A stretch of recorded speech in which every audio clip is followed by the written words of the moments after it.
Chapter 8. He was the color of blood, not the springing blood of the heart, but the blood that stirs under an old wound that never really healed. A terrible light poured from him like sweat, and his roar started landslides flowing into one another. His horns were as pale as scars. For one moment the unicorn faced him, frozen as a wave about to break. Then the light of her horn went out, and she turned and fled. The Red Bull bellowed again and leaped down after her. The unicorn had never been afraid of anything. She was immortal, but she could be killed. By a harpy, by a dragon, or a chimera, by a stray arrow loosed at a squirrel. But dragons could only kill her. They could never make her forget what she was, or themselves forget that, even dead, she would still be more beautiful than they. The Red Bull did not know her, and yet she could feel that it was herself he sought, and no white mare. Fear blew her dark then, and she ran away, while the bull's raging ignorance filled the sky and spilled over into the valley. The trees lunged at her, and she veered wildly among them, she who slipped so softly through eternity without bumping into anything. Behind her, they were breaking like glass in the rush of the Red Bull. He roared once again, and a great branch clubbed her on the shoulder so hard that she staggered and fell. She was up immediately, but now roots humped under her feet as she ran, and others burrowed as busily as moles to cut across the path. Vines struck at her like strangling snakes. Creepers wove webs between the trees. Dead boughs crashed all around her. She fell a second time. The bull's hooves on the earth boomed through her bones, and she cried out. She must have found some way out of the trees, for she was running on the hard, bald plain that lay beyond the prosperous pasture lands of Hagsgate. Now she had room to race, and a unicorn is only loping when she leaves the hunter kicking his burst and sinking horse. She moved with the speed of life, winking from one body to another, or running down a sword, swifter than anything burdened with legs or wings. Yet, without looking back, she knew that the Red Bull was gaining on her, coming like the moon, the sullen, swollen hunter's moon. She could feel the shock of the livid horns in her side, as though he had already struck. Ripe, sharp cornstalks leaned together to make a hedge at her breast, but she trampled them down. Silver wheat fields turned cold and gummy when the bull breathed on them. They dragged at her legs like snow. Still she ran, bleeding and defeated, hearing the butterflies' icy chiming. They passed down all the roads long ago, and the Red Bull ran close behind them. He had killed them all. Suddenly the bull was facing her, as though he had been lifted like a chess piece, swooped through the air and set down again to bar her way. He did not charge immediately, and she did not run. He had been huge when she first fled him, but in the pursuit he had grown so vast that she could not imagine all of him. Now he seemed to curve with the curve of the bloodshot sky, his legs like great whirlwinds, his head rolling like the northern lights. His nostrils wrinkled and rumbled as he searched for her, and the unicorn realized that the Red Bull was blind. If he had rushed her then, she would have met him, tiny and despairing with her darkened horn, even though he stamped her to pieces. He was swifter than she, better to face him now than to be caught running. But the bull advanced slowly, with a kind of sinister daintiness, as though he were trying not to frighten her. And again she broke before him. With a low, sad cry, she whirled and ran back the way she had come, back through the tattered fields and over the plain, toward King Haggard's castle, dark and hunched as ever. And the Red Bull went after her, following her fear. Schmendrick and Molly had been spun away like chips when the bull went by. Molly slammed breathless and witless against the ground, and the magician hurled into a tangle of thorns that cost him half his cloak and an eighth of his skin. They got up when they could, and went limping in pursuit, leaning on one another. Neither one said a word. The way through the trees was easier for them than the unicorn had found it, for the bull had been there since. Molly and the magician scrambled over great tree trunks, not only smashed, but trodden halfway into the ground, and dropped to hands and knees to crawl around crevices they could not fathom in the dark. No hooves could have made these, Molly thought dazedly. The earth had torn itself shrinking from the burden of the bull. She thought of the unicorn, and her heart paled. When they came out on the plain, they saw her, far and faint, a tuft of white water on the wind, almost invisible in the glare of the Red Bull. Molly grew, a little crazy with weariness and fear, saw them moving the way stars and stones move through space, forever falling, forever following, forever alone. The Red Bull would never catch the unicorn, not until now caught up with new, bygone would begin. Molly smiled serenely, but the blazing shadow loomed over the unicorn until the bull seemed to be all around her. She reared, swerved, and sprang away in another direction, only to meet the bull there, his head lowered and his jaws drooling thunder. Again she turned, and again, backing and sidling, making crafty little dashes to this side or that, and each time the Red Bull headed her off by standing still. He did not attack, but left her no way to go, save one. "He's driving her," Schmendrick said quietly. "If he wanted to kill her, he could have done it by now. He's driving her the way he drove the others, to the castle, to Haggard. I wonder why." Molly said, "Do something." Her voice was strangely calm and casual, and the magician answered her in the same tone. "There is nothing I can do." The unicorn fled once more, pitifully tireless, and the Red Bull let her have room to run, but none to turn. When she faced him for a third time, she was close enough for Molly to see her hind legs shivering like those of a frightened dog. Now she set herself to stand, pawing the ground wickedly, and laying back her small, lean ears. But she could make no sound, and her horn did not grow bright again. She cowered when the Red Bull's bellow made the sky ripple and crack, and yet she did not back away. "Please," Molly Grew said. "Please, do something." Schmendrick turned on her, and his face was wild with helplessness. "What can I do? What can I do with my magic? Hat tricks, penny tricks, or the one where I scramble stones to make an omelet? Would that entertain the Red Bull, do you think? Or shall I try the trick with the singing oranges? I'll try whatever you suggest, for I would certainly be happy to be of some practical use. Molly did not answer him. The bull came on, and the unicorn crouched lower and lower until she seemed about to snap in two. Schmendrick said, I know what to do. If I could, I'd change her into some other creature, some beast too humble for the bull to be concerned with. But only a great magician, a wizard like Nikos, who was my teacher, would have that kind of power. To transform a unicorn. Anyone who could do that could juggle the seasons and shuffle years like playing cards. And I have no more power than you have. Less, for you can touch her and I cannot. Then he said suddenly, Look, it is over. The unicorn was standing very still before the Red Bull, her head down and her whiteness drabbled to a soapy gray. She looked gaunt and small, and even Molly, who loved her, could not keep from seeing that a unicorn is an absurd animal when the shining has gone out of her. Tail like a lion's tail, deer legs, goat feet, the mane cold and fine as foam over my hand, the charred horn, the eyes. Oh, the eyes. Molly took hold of Schmendrick's arm and dug her nails into it as hard as she could. You have magic, she said. She heard her own voice, as deep and clear as a sibyl's. Maybe you can't find it, but it's there. You called up Robin Hood, and there is no Robin Hood, but he came, and he was real, and that is magic. You have all the power you need, if you dare to look for it. Schmendrick regarded her in silence, staring as hard as though his green eyes were beginning to search for his magic in Molly Gru's eyes. The bull stepped lightly toward the unicorn, no longer pursuing, but commanding her with the weight of his presence, and she moved ahead of him, docile, obedient. He followed like a sheepdog, guiding her in the direction of King Haggard's jagged tower and the sea. Oh, please, Molly's voice was crumbling now. Please, it's not fair, it can't be happening. He'll drive her to Haggard, and no one will ever see her again. No one. Please, you're a magician. You won't let him. Her fingers struck even deeper into Schmendrick's arm. Do something, she wept. Don't let him. Do something. Schmendrick was prying futilely at her clenched fingers. I'm not going to do a damn thing, he said through his teeth, until you let go of my arm. Oh, Molly said. I'm sorry. You can cut off the circulation like that, you know, the magician said severely. He rubbed his arm and took a few steps forward into the path of the Red Bull. There he stood with his arms folded and his head high, though it drooped now and then, because he was very tired. Maybe this time, Molly heard him mutter. Maybe this time. Nico said. What was it that Nico said? I don't remember. It has been so long. There was an odd, old sorrow in his voice that Molly had never heard before. Then a gaiety leaped up like a flame as he said, Well, who knows? Who knows? If this is not the time, perhaps I can make it so. There's this much of comfort, friend Schmendrick. For once, I don't see how you can possibly make things any worse than they already are. And he laughed softly. The Red Bull, being blind, took no notice of the tall figure in the road until he was almost upon it. Then he halted, sniffing the air, storm stirring in his throat, but a certain confusion showing in the swing of his great head. The unicorn stopped when he stopped, and Schmendrick's breath broke to see her so tractable. Run, he called to her. Run now! But she never looked at him, or back at the bull, or at anything but the ground. At the sound of Schmendrick's voice, the bull's rumble grew louder and more menacing. He seemed eager to be out of the valley with the unicorn, and the magician thought he knew why. Beyond the towering brightness of the Red Bull, he could see 2 or 3 sallow stars and a cautious hint of a warmer light. Dawn was near.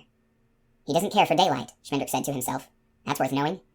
Once more he shouted to the unicorn to fly, but his only answer came in the form of a roar like a drum roll. The unicorn bolted forward, and Schmendrick had to spring out of her way, or she would have run him down. Close behind her came the bull, driving her swiftly now, as the wind drives the thin, torn mist.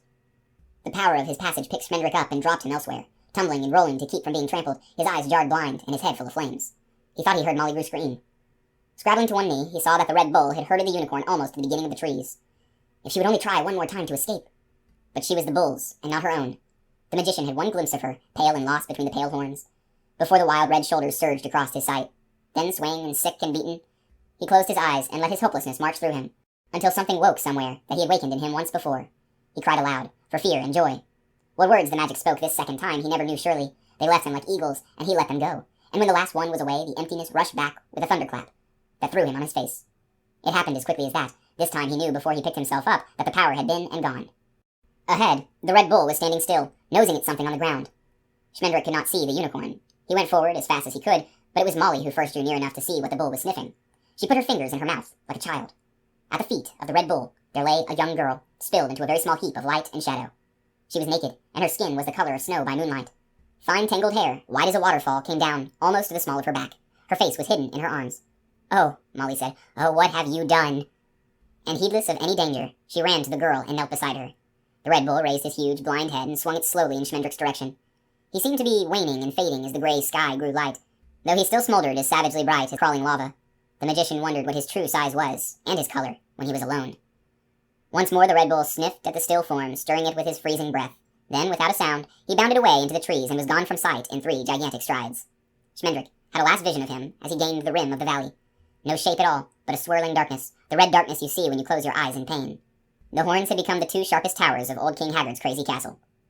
Molly Gru had taken the white girl's head onto her lap and was whispering over and over, What have you done? The girl's face, quiet in sleep and close to smiling, was the most beautiful that Schmendrick had ever seen. It hurt him and warmed him at the same time.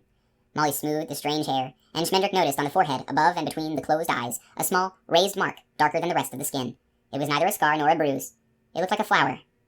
"What do you mean, what have I done?" he demanded of the moaning Molly. "Only saved her from the bull by magic. That's what I've done. By magic, woman. By my own true magic." Now he was helpless with delight, for he wanted to dance, and he wanted to be still. He shook with shouting and speeches, and yet there was nothing that he wanted to say. He ended by laughing foolishly, hugging himself until he gasped, and sprawling down beside Molly as his legs let go. "Give me your cloak," Molly said. The magician beamed at her, blinking. She reached over and ungently pulled the shredded cloak from his shoulders. Then she wrapped it around the sleeping girl, as much as it would wrap. The girl shone through it like the sun through leaves. "Doubtless you are wondering how I plan to return her to her proper shape," Schmendrick offered. "Wonder not. The power will come to me when I need it. I know that much now. One day it will come when I call, but that time is not yet." Impulsively, he seized Molly Grew, hugging her head in his long arms. "But you were right," he cried. "You were right. It is there, and it is mine." Molly pulled away from him, one cheek roughed red, and both ears mashed. The girl sighed in her lap, ceased to smile, turned her face from the sunrise. Molly said, "Schmendrick, you poor man, you magician, don't you see?" "See what? There's nothing to see." But his voice was suddenly hard and wary, and the green eyes were beginning to be frightened. "The Red Bull came for a unicorn, so she had to become something else. You begged me to change her. What is it frets you now?" Molly shook her head in the wavering way of an old woman. She said, "I didn't know you meant to turn her into a human girl. You would have done better." She did not finish, but looked away from him. One hand continued to stroke the white girl's hair. "The magic chose the shape, not I," Schmendrick answered. "A mountebank may select this, cheat, or that, but a magician is a porter, a donkey, carrying his master where he must. The magician calls, but the magic chooses. If it changes a unicorn to a human being, then that was the only thing to do." His face was fevered with an ardent delirium which made him look even younger. "I am a bearer," he sang. "I'm a dwelling. I'm a messenger." "You're an idiot," Molly Grew said fiercely. "Do you hear me? You're a magician, all right, but you're a stupid magician." But the girl was trying to wake, her hands opening and closing, and her eyelids beating like a bird's breasts. As Molly and Schmendrick looked on, the girl made a soft sound, and opened her eyes. They were farther apart than common, and somewhat deeper set, and they were as dark as the deep sea, and illuminated like the sea, by strange glimmering creatures that never rise to the surface. The unicorn could have been transformed into a lizard, Molly thought, or into a shark or a snail, a goose, and somehow still her eyes would have given the change away. To me, anyway. I would know. The girl lay without moving, her eyes finding herself in Molly's eyes, and in Schmendrick's. Then, in one motion, she was on her feet, the black cloak falling back across Molly's lap. For a moment she turned in a circle staring at her hands, which she held high and useless, close to her breast. She bobbed and shambled like an ape doing a trick, and her face was the silly, bewildered face of a joker's victim. And yet she could make no move that was not beautiful. Her trapped terror was more lovely than any joy that Molly had ever seen, and that was the most terrible thing about it. "Donkey," Molly said. "Messenger." "I can change her back," the magician answered hoarsely. "Don't worry about it, I can change her back." Shining in the sun, the white girl hobbled to and fro on her strong young legs. She stumbled suddenly and fell, and it was a bad fall because she did not know how to catch herself with her hands. Molly flew to her, but the girl crouched on the ground staring, and spoke in a low voice. "What have you done to me?" Molly Grew began to cry. Schmendrick came forward, his face cold and wet, but his voice level. "I turned you into a human being to save you from the Red Bull. There was nothing else I could do. I will turn you to yourself again as soon as I can." "The Red Bull," the girl whispered. "Ha!" She was trembling wildly, as though something were shaking and hammering at her skin from within. "He was too strong," she said. "Too strong. There was no end to his strength, and no beginning. He is older than I." Her eyes widened, and it seemed to Molly that the bull moved in them, crossing their depths like a flaming fish, and vanishing. The girl began to touch her face timidly, recoiling from the feel of her own features. Her curled fingers brushed the mark on her forehead, and she closed her eyes and gave a thin, stabbing howl of loss and weariness and utter despair. "What have you done to me?" she cried. "I will die here." She tore at the smooth body, and blood followed her fingers. "I will die here. I will die." Yet there was no fear in her face, though it ramped in her voice, in her hands and feet, in the white hair that fell down over her new body. Her face remained quiet and untroubled. Molly huddled over her, as near as she dared, begging her not to hurt herself. But Schmendrick said, "Be still," and the two words cracked like autumn branches. He said, "The magic knew what it was doing. Be still and listen." "Why did you not let the bull kill me?" the white girl moaned. "Why did you not leave me to the harpy? That would have been kinder than closing me in this cage." The magician winced, remembering Molly Grew's mocking accusation, but he spoke with a desperate calmness. "In the first place, it's quite an attractive shape," he said. "You couldn't have done much better and still remained human." She looked at herself, sideways at her shoulders and along her arms, then down her scratched and welting body. She stood on one foot to inspect the soul of the other, cocked her eyes up to see the silver brows, squinted down her cheeks to catch a flash of her nose, and even peered closely at the sea-green veins inside her wrists, themselves as gaily made as young otters. At last she turned her face to the magician, and again he caught his breath. "I have made magic," he thought, but sorrow winked sharp in his throat, like a fishhook setting fast. "All right," he said. It would make no difference to you if I had changed you into a rhinoceros, which is where the whole silly myth got started. But in this guise, you have some chance of reaching King Haggard and finding out what has become of your people. As a unicorn, you would only suffer their fate, unless you think you could defeat the bull if you met him a second time." The white girl shook her head. "No," she answered. "Never. Another time, I would not stand so long."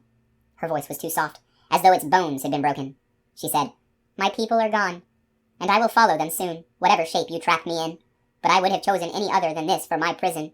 A rhinoceros is as ugly as a human being, and it too is going to die, but at least it never thinks that it is beautiful." "No, it never thinks that," the magician agreed. "That's why it goes on being a rhinoceros, and will never be welcome, even at Haggard's court. But a young girl, a girl to whom it can never mean anything that she is not a rhinoceros. Such a girl, while the king and his sons seek to solve her, might unravel her own riddle until she comes to its end. Rhinoceri are not questing beasts, but young girls are."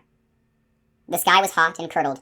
The sun had already melted into a lion-colored puddle, and on the plain of Hagsgate nothing stirred but the stale, heavy wind. The naked girl with a flower mark on her forehead stared silently at the green-eyed man, and the woman watched them both. In the tawny morning, King Haggard's castle seemed neither dark nor accursed, but merely grimy, run down, and poorly designed.